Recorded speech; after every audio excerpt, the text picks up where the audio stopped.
I imagine you'll want to visit with Dee maybe, but if one of you would just go pick them up so the volunteers can be done, and we can always hang out over there for a while. Tonight, I know a lot of you know who Dee Duke is, and Dee has pastored at Jefferson Baptist for 48 years, and I know he's had a lot of impact on a lot of people. When I was 18, 19 years old, I took a leadership class with Pastor Brad Ills up in Turner, and it was Dee's material. Dee's been teaching leadership classes and parenting classes for years, so it's a real honor to have him here. Dee, thank you for coming. I'm going to open with a word of prayer, and then we'll turn it over to Dee. So, Father, this evening we thank you for the gift of children, for the gift of family. Lord, I thank you for each one here. Lord, we all desire to honor you in our homes and in our households, and yet it comes with challenges. And I just pray, Lord, that this time would be fruitful and beneficial. I pray that you would bless Dee for coming here and sharing his thoughts, his wisdom with us, and just pray that we would make right application of the things we learn. Bless the kids over as they're in childcare tonight. I pray that everyone would be safe, and thank you for those that are volunteering to do that. In Jesus' name, amen.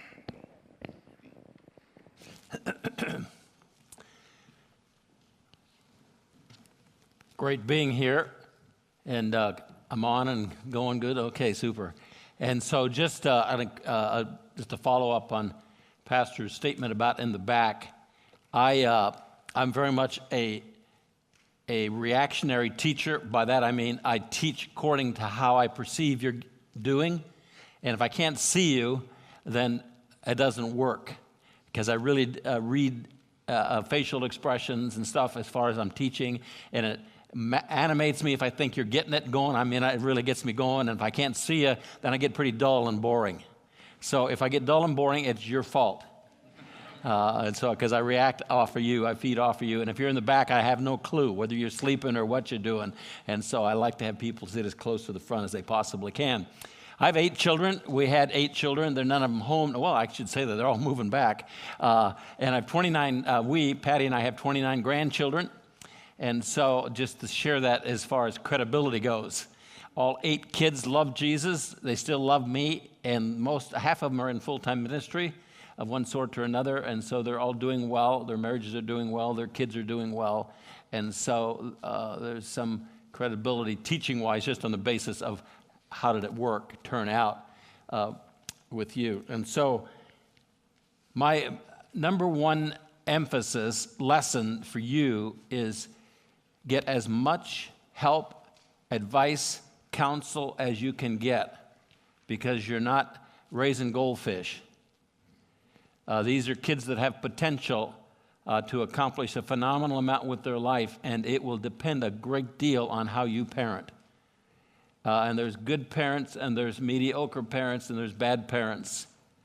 And so throughout this teaching, I tell quite a few stories. Most of them are stories of my dad. My dad was probably the best dad that has ever lived on the planet Earth. And so who I am today isn't a result of what I've done. It's a result of my parenting. I was well parented, both by my father and my mother. And as a result of that, I became an adult with character traits that were instilled in me by them. And so what I did as a dad and what Patty did as a mom were what we learned from my parents, because they were great parents. They did a really exceptional job. And so I know that sounds a little self-serving, but I'm a product of them. And so I appreciate tremendously what I received from my parents. And we tried to do that with our kids and teach them to do it with theirs. And so I'm going to tell a lot of stories about my dad, because he was amazing as a dad. And thinking back on my growing up years with him, I still go back all the time to what he taught. I quote him all the time, sermons, everything I do. I quote my father, and he wasn't even a believer until 2 weeks before he died. But he was a very high-character individual that was quite wise in a sense of the right way to live. And so I learned that from him. And so the basic message I got from my dad about everything was, you're dumber than a fence post. And so look around and find people that have done it well and ask them what they did. I heard that from him 10,000 times all through life. Get counsel, get help, get advice. Whatever you're going to do, don't be a know-it-all. I one time said to my dad, as he was telling me something, I said, I know. And he stopped, and he said, I would like you to clean the calf stalls. That's the nastiest job on the dairy, bar none. I said, why? He said, you just inherited that job until you die. I said, what? He said, you're dumber than a fence post. And when I talk to you, don't tell me I know. Now, because you did that, you're going to clean calf stalls until you die. Dad, how about a week? We'll see. I never again said to my father, I know. That was not a good thing to say, unless you like cleaning calf stalls. So my son Sam said to me, he was about 10. I was talking to him about school, and I was giving him some advice, and he said, I know. I said, you know where the shovel is?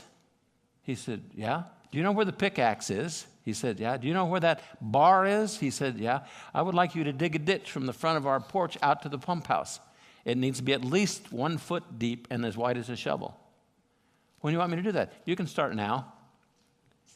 So he went out and dug a ditch from the front of our porch to the pump house.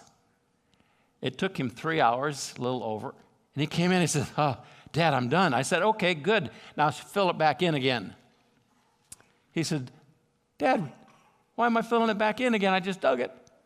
He said, do you remember our conversation? Kind of, sort of. What was the last word you said? He said, I don't remember. You said, I know.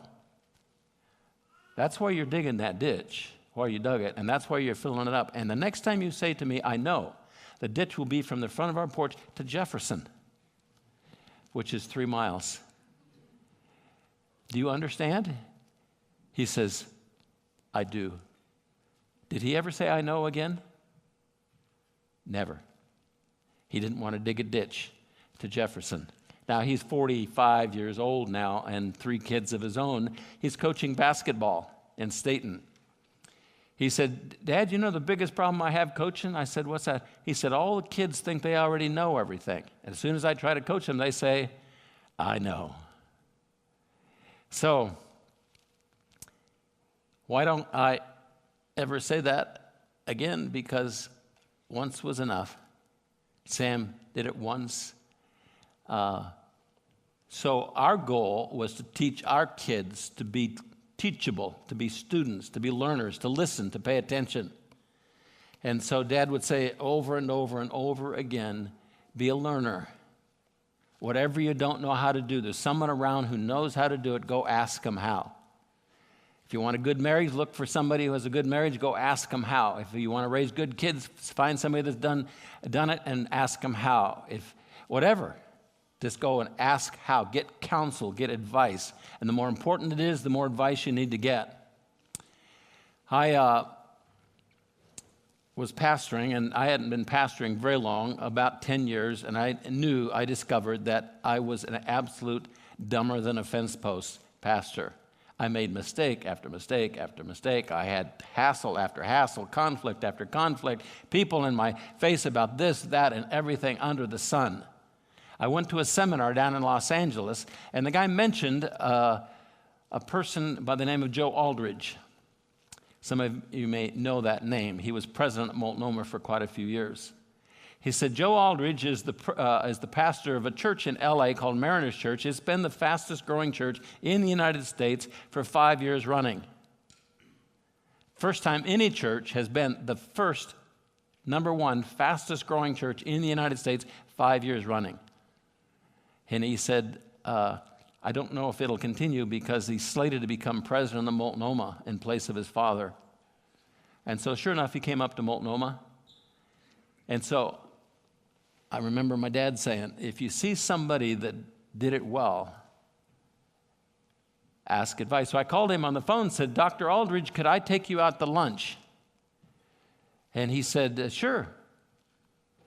I said, is an hour all right? He said, sure.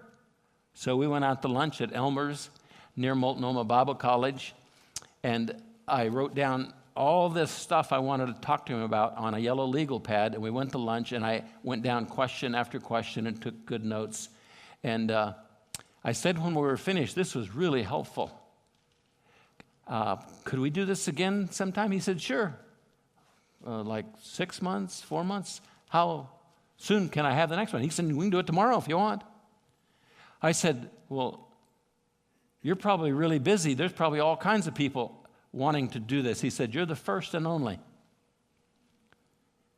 I am the first and only pastor that's called you on the phone to ask for advice.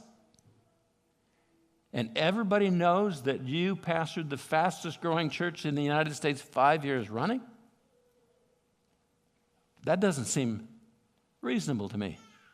He said, pastors are a know-it-all bunch. They went to school after all. They think they already have it all figured out. You're a rare one. I thought, huh. So I got to take him out to lunch anytime I wanted. He would drive down the freeway going to someplace, and he'd call me up. And he said, I'm driving by. You want to meet on the freeway at such and such a restaurant? I said, sure. I got so much information from him that I didn't have to learn the hard way. He had already figured it out and just passed it on to me. We were dairy farmers. I grew up on the dairy farm, and we belonged to an association called Dairy Herd Improvement Association. Every dairy farmer did. Now, if you were a part of DHI, which was the initials for it, once a month, a tester would show up unannounced. They didn't tell you when they were coming, but when they came, they measured the milk from every cow, and they took a butterfat sample from every cow, and then they sent you back a piece of paper that had every cow listed on your herd and what the projected 305-day production was, what your herd average was, and then you got a piece of paper with every dairy herd in Washington, Idaho, and Oregon ranked from first to last in average production. And so we would open it up, and Dad would look and see where we were. We moved up a spot. Good. And then he would have me go call the number one dairy on the phone and make an appointment to come for a tour and have at least 3 or 4 hours on the tour so we could ask lots of questions. Now, if we'd already been there, then it was number 2. We would do that about 6 times a year, travel to a dairy and spend time there asking them what they did, what they fed, what their practice was for mastitis. And every question we could imagine that we had problems on, we would ask these guys. And all the way over there driving, Dad would say, now don't forget, if somebody's doing something better than you are, get counsel from them, get advice. He said, most people don't do that because they think they already know it or they're too proud to ask for advice.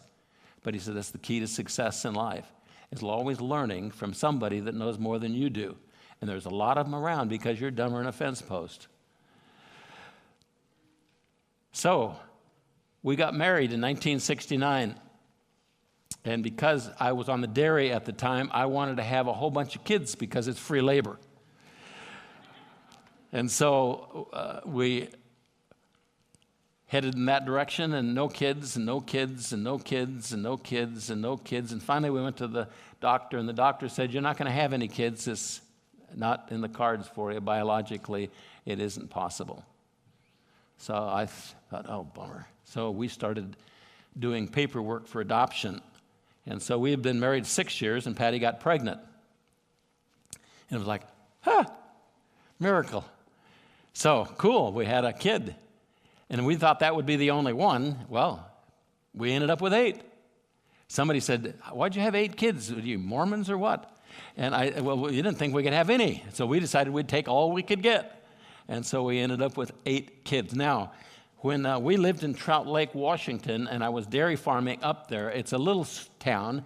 There were 5 in my graduating class in school. There were 20 kids in the high school, 100 from kindergarten through 12th grade. There were way more cows than people. And we did the youth group in the only church in town, the church that we attended. And there was about 10 kids in the youth group. Half the high school came to our youth group.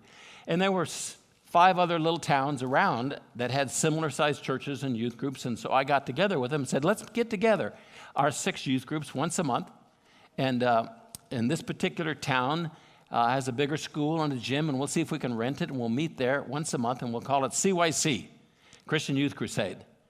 And we'll just rotate. Each month, one of us is responsible for the program, and so each of us will do twice a year. And so we agreed to that, got it rolling. And so first time it came around to me, I called Multnomah Bible College, and I said, do you have anybody that would be willing to drive out here and do a program for a bunch of high school kids? Told him what we had going. They said, sure, we'll send you out Roger Condon. I had no clue who he was. He was a professor. And he had 12 kids. And they came out and they did a concert. The youngest one was about that big, and the oldest one was in high school, I think. They did a concert. They all played a different musical instrument. They played a song with the instruments, then one of them sang, and then one of them gave a testimony, and then they traded instruments. And they did another song. And one of them sang, and then one of them gave a testimony, then they traded instruments. They did an hour-and-a-half concert, every one of those kids playing every one of those instruments, and every one of them giving a testimony, and I was absolutely blown away. I have not seen this kind of talent and commitment and devotion, and I was just amazed at this performance. And so when Patty said, we're going to have a baby, I says, all right, we want to do this right. I called Roger Condon. I said, Roger Condon, could we come and get counsel from you on how to raise kids like yours? He said, I'm really busy, and I don't think I can just take time out to counsel you on raising kids, but I tell you what, I teach a class on Romans on Wednesday nights for 2 hours. You sign up for my class, and when it's over, I'll give you 15 minutes every week for 3 months. So we signed up for Romans. Roger Condon taught it. After the class was over, we would stay for 15 minutes, and he would give us counsel on how to raise kids like his, and I took notes like crazy. Now, we didn't have, Patty was pregnant. We didn't have any kids. I didn't know what to ask. And so we would talk about on the drive to Portland. It was an hour-and-a-half drive from Trout Lake to Multnomah. We would drive there, sit through the class, ask the questions, and then drive home. We would talk about what to ask on the way there, and then we would talk about what we heard on the way home. And Patty took notes as I was driving, and we wrote a manual. That was 3 months, every Wednesday night, driving into Portland, taking a class. It was a great class on Romans, and asking Roger Condon how to raise kids like his. You know, a funny thing that happened, I went and taught in Chicago a pastor's seminar that was about 3 days long, and there was about 150 pastors that attended it. And I was talking about pastors being know-it-alls and getting advice. I said, you know, a city like this, there's all kinds of really, really successful churches. You all ought to be taking those dudes out to lunch. And so I told a story about Roger Condon. And the break, this guy comes up, and he says to me, I was one of those 12. I said, really? You're one of Roger Condon's kids? He said, yep. I was at that concert at Trout Lake. I remember that. I said, let's go out to lunch. And I want to hear some more about your dad and about what your home was like, just for fun. I mean, I don't have any kids to raise anymore, but and so we went out to lunch, and he told me about, they said they had 2 more kids. They had 14. And his dad was retired at the time from teaching. All he did was work in the garden. And so I had fun talking to him, connecting with him, because it was a fairly long story in the sense of when we first got married all the way up to raising kids, and then at that point being connected with him in Chicago. And so it was fun hearing about their home life and what his dad and mom did, and what he thought of the whole thing and what they were doing for their kids and all that kind of stuff. Now, all of that is just a long way of saying, if you have kids, it's the most important job, responsibility that there is on the planet Earth. Now, parents who have kids that fall away, who get in trouble, who have all kinds of problems, I hear 45 years pastor, and I've heard it so many times. I don't know why they went bad. I did what the Bible said. It says if we train them up in the way they should go, they won't depart from it. Now, I don't ever want to make parents feel bad, but I think to myself, Yeah, it's a whole lot more than training up a kid than taking them to Sunday school. And we're dealing with a whole lot of stuff. And parenting is a major, major responsibility that needs to be done with utmost wisdom. And so parents are very, very few. If we were to do a seminar, just a survey of all the churches in Albany and ask parents, how much advice did you get outside of your own church? How much counsel did you get? How many books did you read? How many seminars did you go to on parenting? You're going to find the number really small. We assume to think that if we're parents, we know what to do. And in fact, we don't. If you want to raise champions for Jesus, there's a whole lot of principles that are involved if you want to do it well. And so I applaud you, all of that just to say applaud you for being here.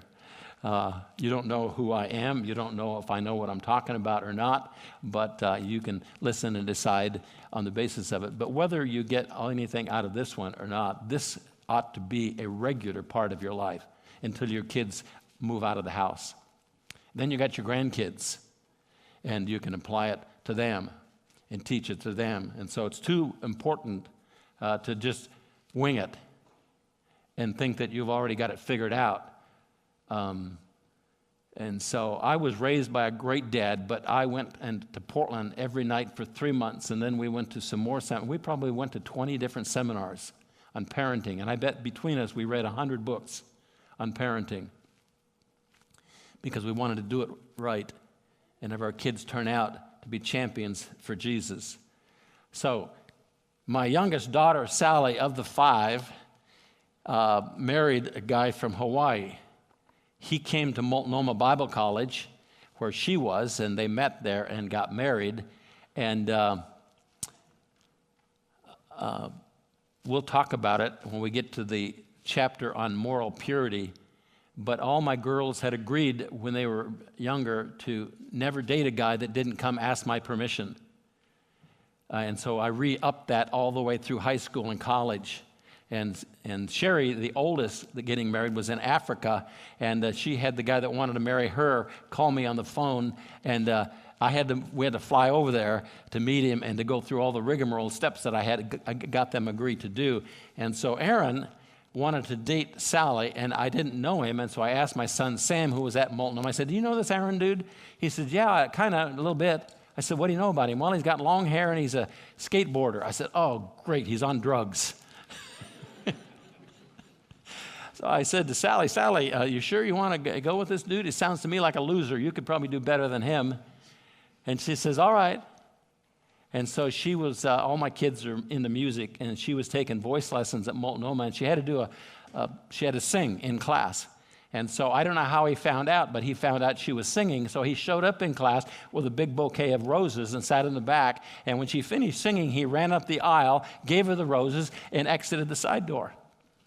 And Sally called me. She says, Dad, you sure you don't want to change your mind about Aaron? I said, why would I change my mind? And then she told me what he did. I says, well, creative guy. She said, he really wants to date me bad. Would you at least agree to meet with him? I said, yeah, I'll meet with him. And so we met. And I remember thinking to myself, he's a different kind of a person. So they got married and had 3 kids, and they came over and stayed with us for 2 weeks. And he said, now we're going to be here 2 weeks. He said, I want you to tell me everything you know about raising kids. And so we, for 2 weeks, talked to them, and they didn't have any, but they hadn't told us yet that Sally was pregnant with their first. And so we taught them all this stuff. And so we're going to watch a little video now that Aaron, did. He does that on the side. He's a cop in Honolulu, but he also does videography on the side. He makes quite a bit of money doing it because he's quite good at it. And so here's one he made.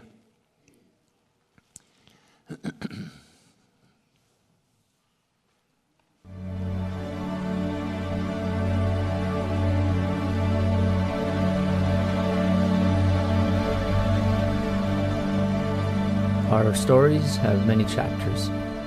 Some are marginal, and others are milestones, but each is filled with their unique failures and growth. Becoming a father has been my greatest chapter.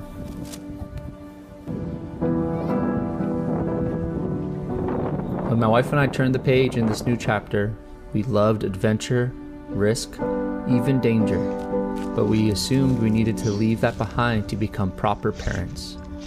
Specifically, rock climbing was one of those passions. So I hung up my climbing gear where it remained for years, untouched, in that previous chapter of life. Several years later, we are now a family of 5, and along this crazy journey, I have learned my passion for adventure and risk wasn't a hindrance to leave behind, but a strength to embrace. One of my many mistakes as a father was trying to create a safe space for my children free of adversity, challenges, risk, even danger. I was exchanging their resilience for safety and security. So I dusted off my climbing gear, and we, as a family, turned the page and embarked on a climbing journey. Rock climbing is terrifying, and this fear was immediately made known to my children the first time they roped up and left the safety and security of the ground below.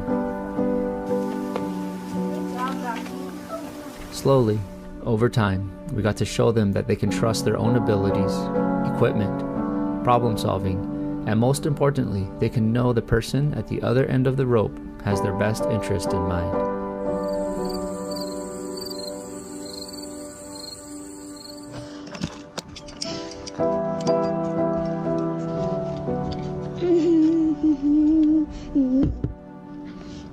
Whoa!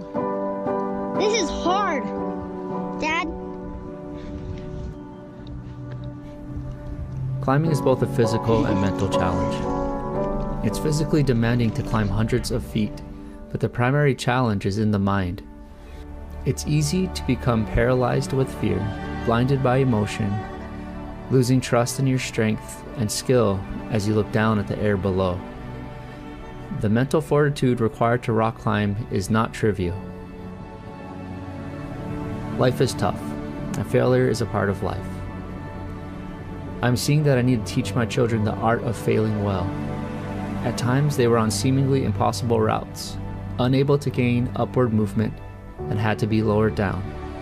Defeated, no participation trophy, and feeling the weight of failure manifested itself with tears, posture, frustration, and sadness.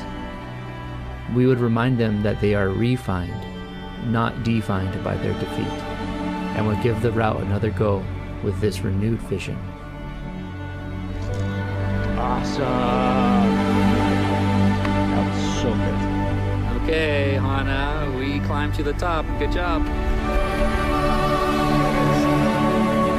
Woo!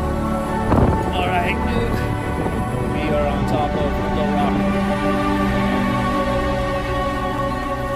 The best things in life come with hard work and perseverance. My safe space was not teaching my kids this hard truth. I want my children to know that there will be difficult mountains in their life. Mountains that seem insurmountable. Tears will be shed. It will take risk, even danger, but they will know the hardest climbs have the greatest summits.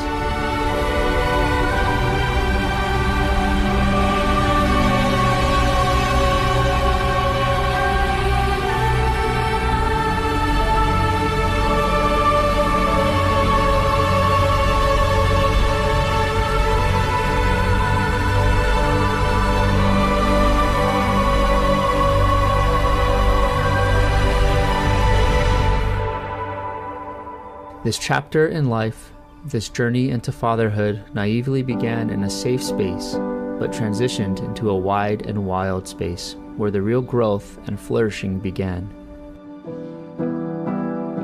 The irony is that these life lessons learned on the rock were equally important for my children as it was for me as their father.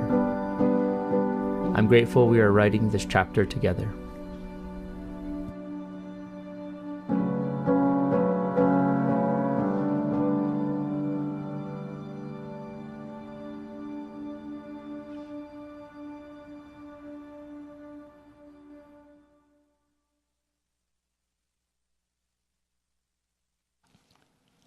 when Aaron put that on Facebook, he got a lot of calls of parents that were really upset, saying that he was abusing his kids and taking them beyond what they should be doing, etc. Which, if you knew Aaron, he really enjoys that. And what they've been doing since then, that's been about 3 years ago, makes that look like nothing. And so they continue to do crazy things. And hopefully I'm going to get some more videos, clips from him to show off my grandkids to you. They are amazing kids. The oldest one, he's about 12 now. He just won the third place in international competition and surfing. And that was 18 years and under, so he was a 12-year-old. And so that was, basically competition. All over the world showed up there at Oahu for competition. He won third as a surfer. And so he's quite competent in his athletic abilities. They homeschool, and the kids, I told my wife, I said, I think those kids probably would qualify to get into college, and they're barely 4th grade, 5th grade level age-wise. They're doing quite well. And they're just good kids. They're well-mannered. They talk to you to adults like they're not idiots when they do it, and they're just good kids. And so I'm really proud of them in the sense of my daughter, son-in-law, my 3 grandkids, and I have 8 other kids and 29 grandkids, and they're all good kids. They're doing quite well, but they're following principles of parenting. And so one of the ones that Patty and I emphasize with our kids is we want to raise them up so that they're tough. And then they start that at early age, learning how to manage life, problems, disappointments, frustrations without whining and crying.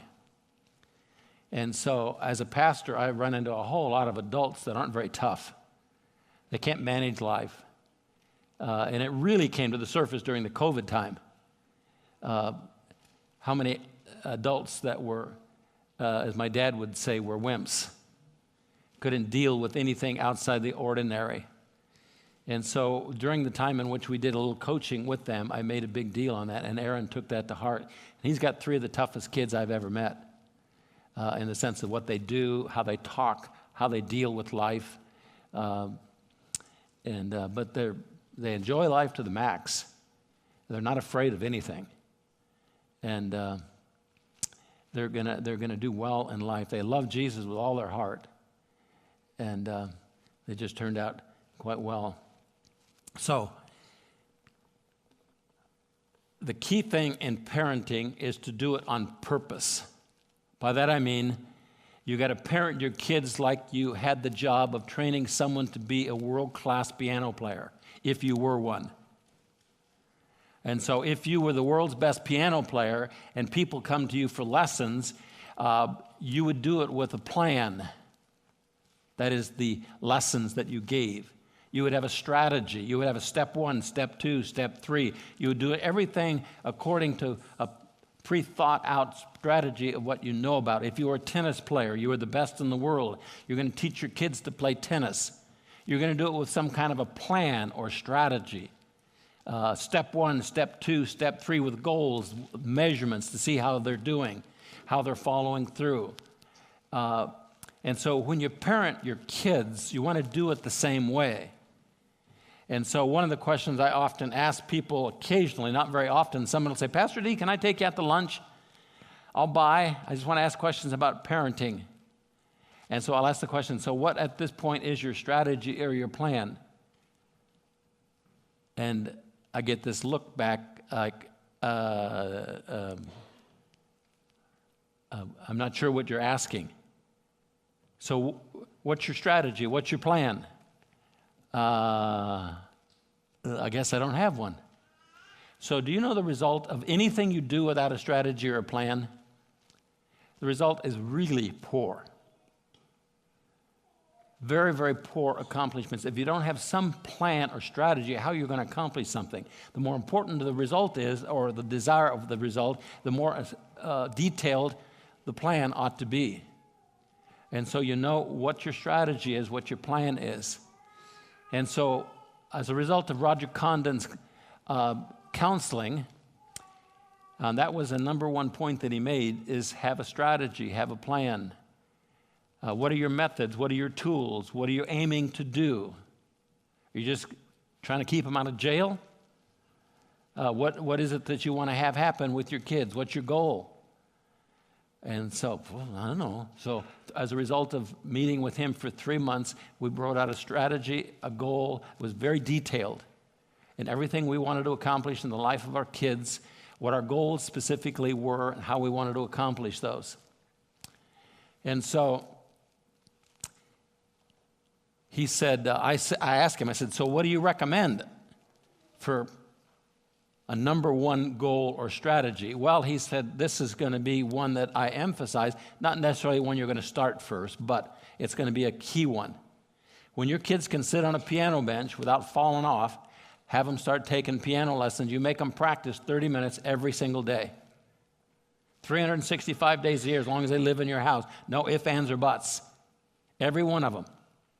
And then when they get to be about 10, switch them over to another instrument as well. And then when they hit to be about 14, have them start taking voice lessons. And have them practice, practice, practice.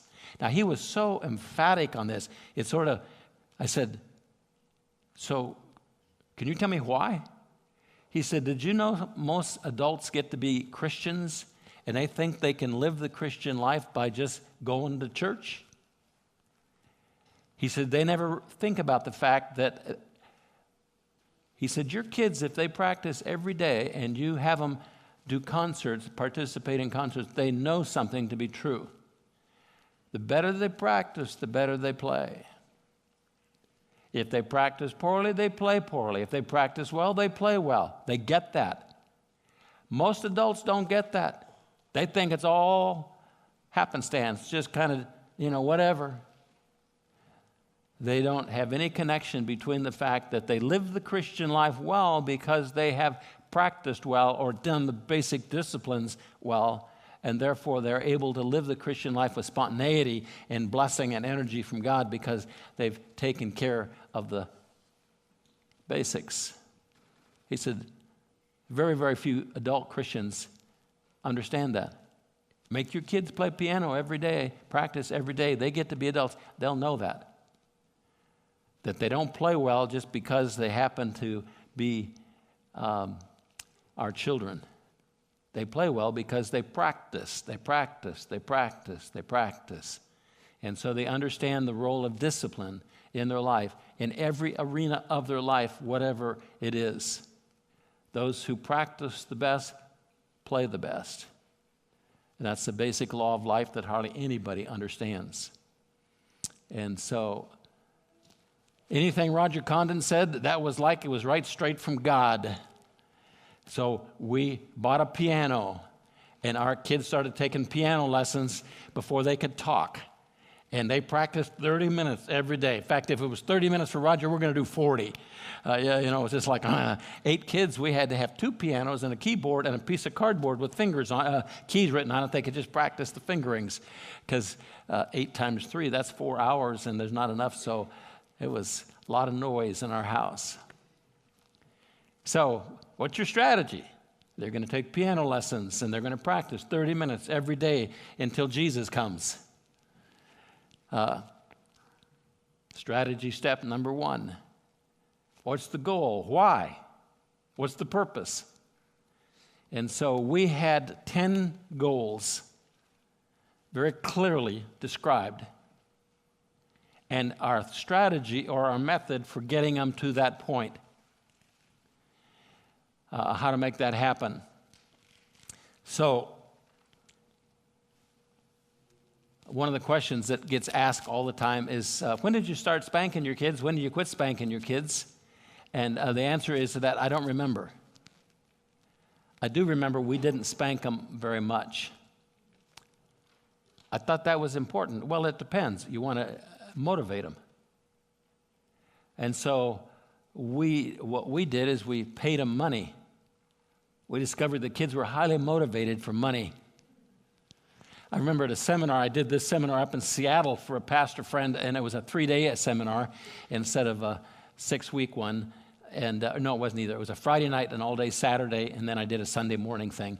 But anyway, this lady said, "You pay your kids to read the Bible?" I said, "Yes." "You pay your kids to memorize Bible verses?" I said, "Yes." I said, "You pay your kids to work?" I said, "Yes." And she said, "I don't know if that's the right thing to do, the right way to motivate them." I said, "How many verses have your kids got memorized?" And she said, "Well, none." I said, "My method's working better than yours. I think I'll stick with mine."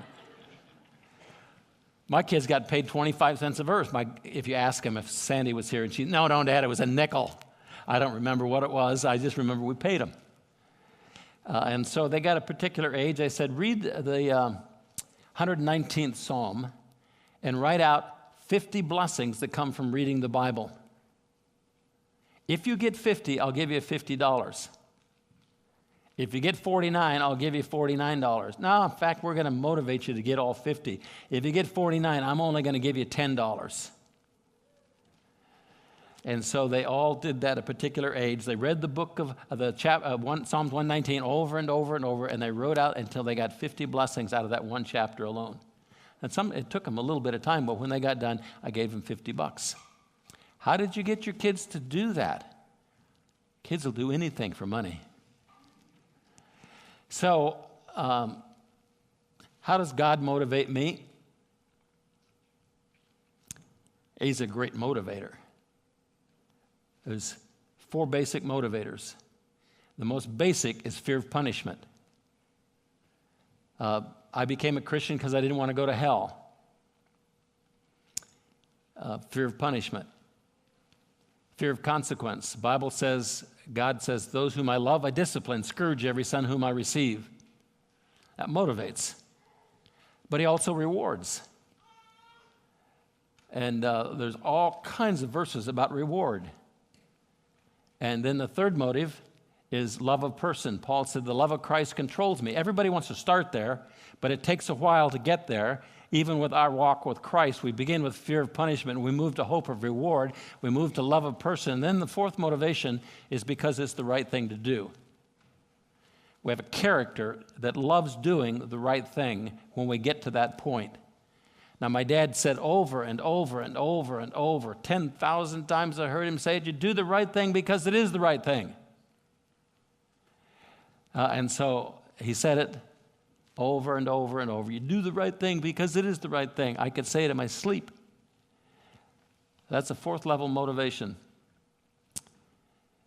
So, why didn't I ever say, "I know," beyond the first time? I didn't like cleaning calf stalls. There were 3 older kids, my sister, my youngest brother. Us 3 older kids milked. 2 got up and milked, 1 slept in. When you got up to milk, you got up at 4. When you slept in, you got up at 7. Oh, sleep-in mornings.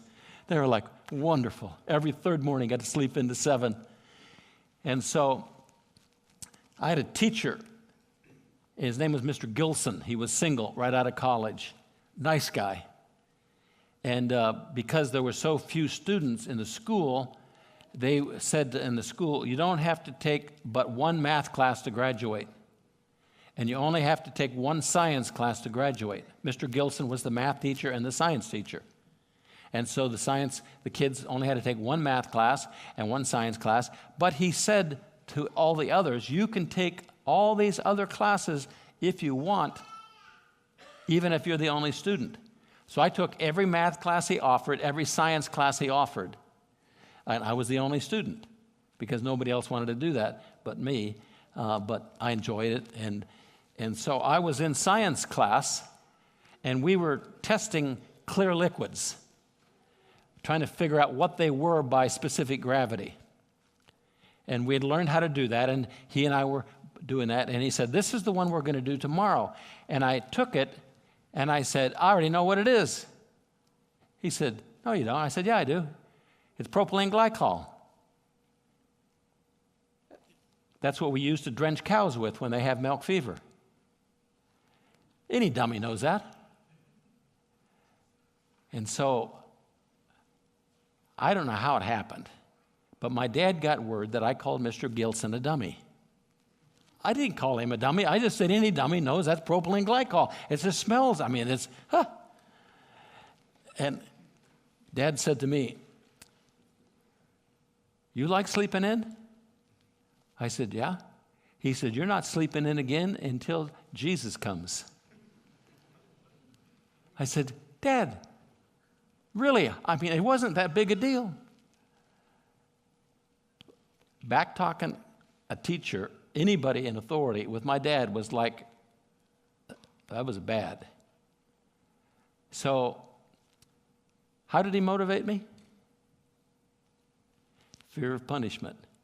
Sleeping in was a big deal. I didn't get to sleep in. It only ended up being about 3 months. And he figured I had learned my lesson in 3 months. Whoa, I was so glad to be able to sleep in again. But I never back-talked Mr. Gilson ever again. Fear of punishment. It's a motivator. Hope of reward.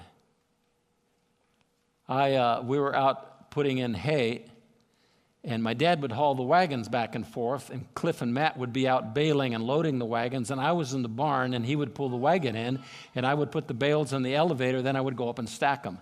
And by the time I got one wagon unloaded, he was back with the next wagon. And so we had 2 4-wheel trailers and 1 2-wheel trailer. 4-wheel trailers were easy. Put a block under the tire, unhook it, he'd take off to the next one. The 2-wheel trailer was a little more complicated because it won't let it stay level without this block that we had made to put under the tongue, a pretty substantial one. And so when he'd pull in with a 2-wheel trailer, I'd grab that, put it under the tongue, and then pull the pin.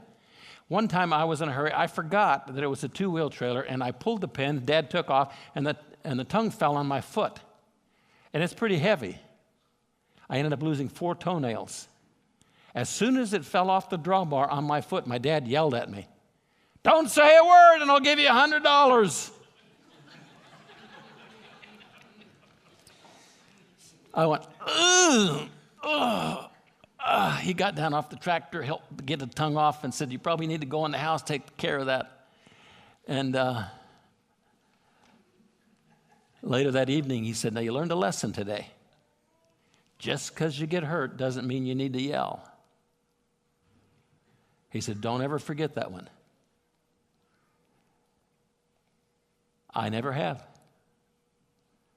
I don't think I've ever yelled because I've gotten hurt in my life since that day. What did it cost? $100 bill. He drug it out for a while. Didn't pay me all at once. In fact, initially he said he wasn't going to pay me at all because that lesson was worth more than $100. But he did end up paying me. So he motivated me. Sleep in mornings, cleaning calf stalls, $100 bills, privileges, getting to drive to Yakima with him to see a dairy, not getting to go because I did something wrong. And then the ultimate motivation was I would do anything to hear my dad say to me, "You did good." I mean, it was the strongest motivation of my life, was to have my dad say to me, "You did good." And I craved that, his approval for what I did, whether it was basketball, whether it was grades, whether it was work on the farm, to hear him say to me, "You did good."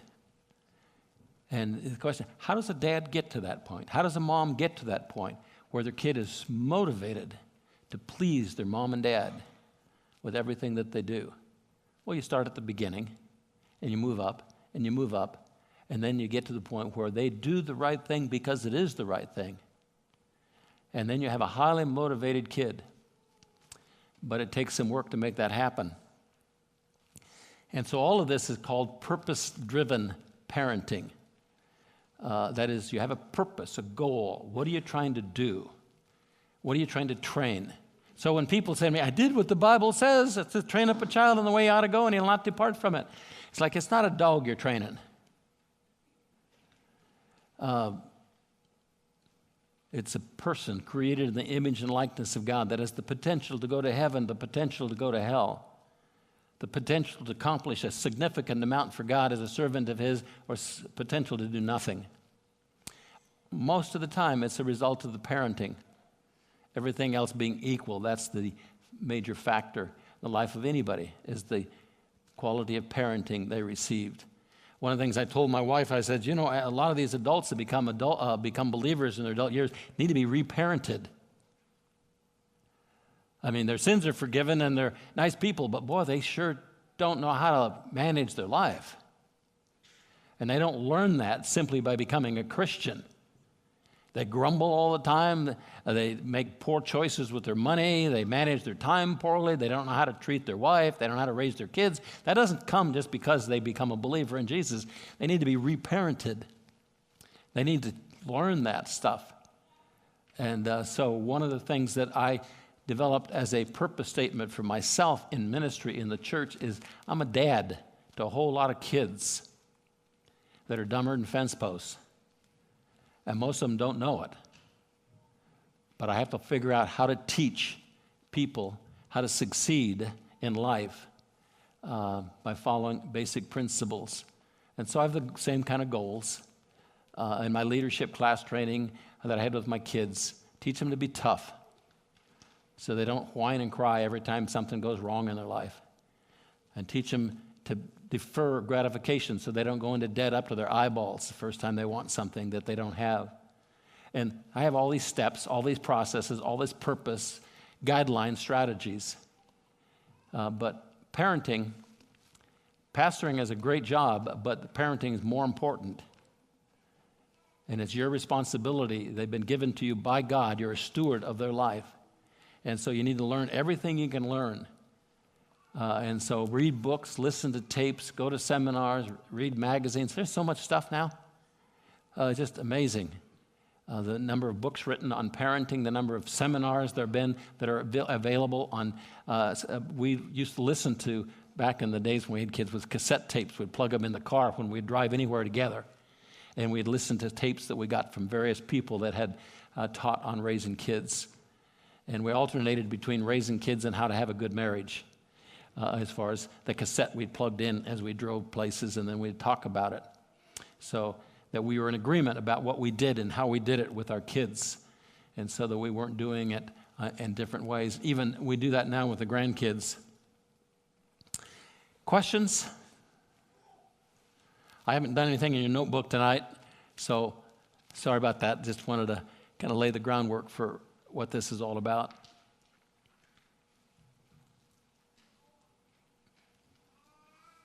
If you ask a question, I'll give you $50.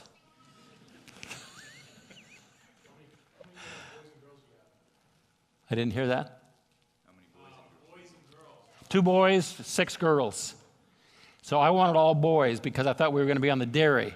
I'm really thankful that we had 6 girls, 2 boys. The girls were 10 times easier to raise than the boys. I don't know if that's always the case, but it was with us.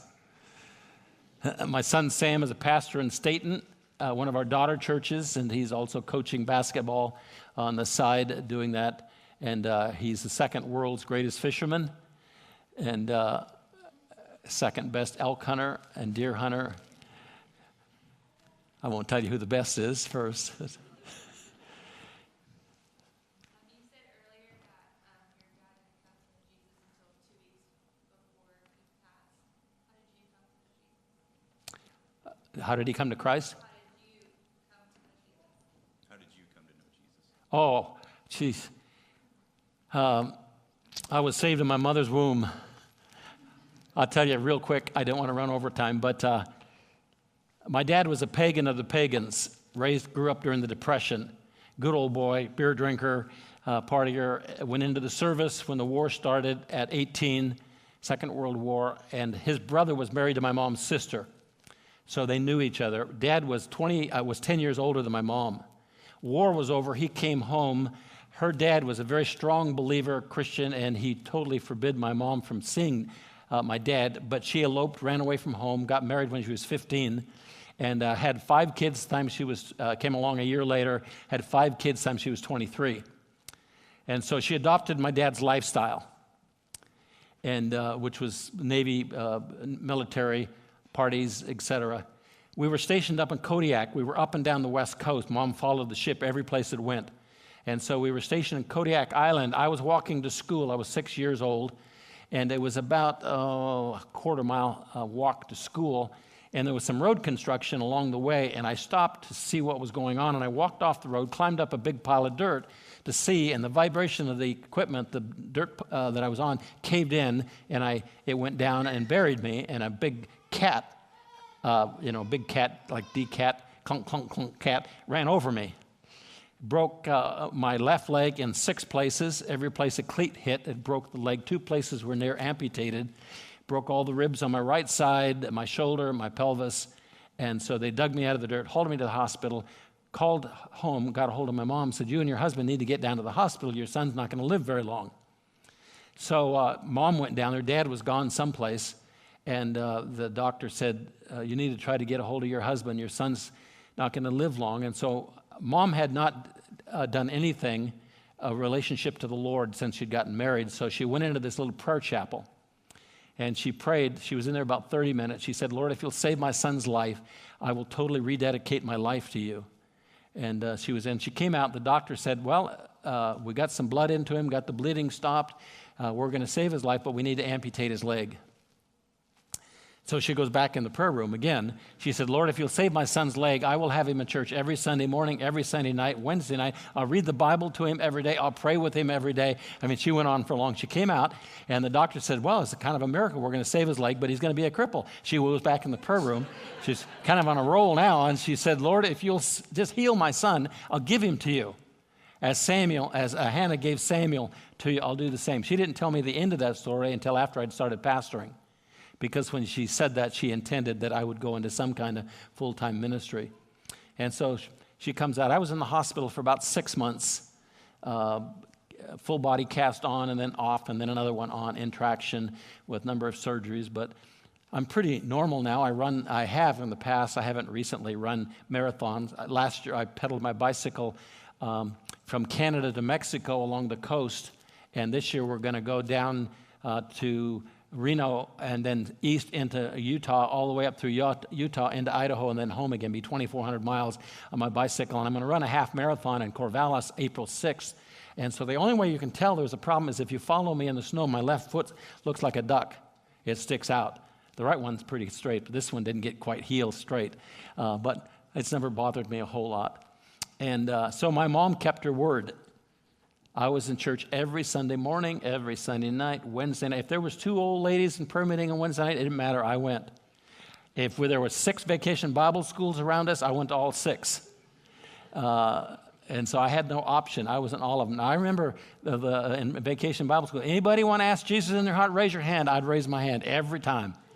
So I don't know when I got saved, but one of those times took. So I just say I didn't have any choice. My mother made me.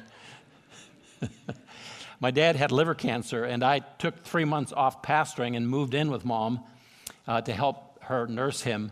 And so I was with him all day, every day for the last 3 months of his life, and had the privilege of leading him to Christ. Also had the privilege of baptizing him when he was like 50 pounds. It was like I was afraid I was going to break him baptizing him, but it was a great, great experience. I got to tell you this one thing. I asked Dad about 3 days before he died. I said, Dad, anything you want to do, last thing you want to do? He said, yeah, I'd like to do one more time. I'd like to go shoot some skeet. Shotgun shooting these clay pigeons. They had a course not far from their place where you go through like a golf course. The first one station, they'd throw one from here, and you had to shoot 2 that went over your head. Then they had one where it bounced on the ground in front of you like a rabbit. Then they had another one that was inside, one inside the other, that went out, and then they separated. Each station was different, and you went through it with a scorecard with 1 or 3 other people. And there were 14 stations. We used to do it a bunch growing up. So Dad wanted to do it. So I'm thinking, I'm finally going to beat my dad. He still beat me. He could hardly hold a shotgun up, and he still beat me. Anyway, that was my dad. That's the way he functioned. Any other questions? I still got that $50 bill in my pocket. All right, I guess you want to close? Or do you want me to close? Pray for us. Huh? Just pray for us. Okay. Lord, thank you for the privilege of being parents. Thank you for the gift you've given us of kids. I pray that you will grant us wisdom. You promised that if we lacked, we could ask and you would grant it to us, and we would declare to you, Lord, we're dumber than a fence post. We don't know what we're doing with this very, very important assignment. So give us wisdom. Help us to learn and to grow and to do it right.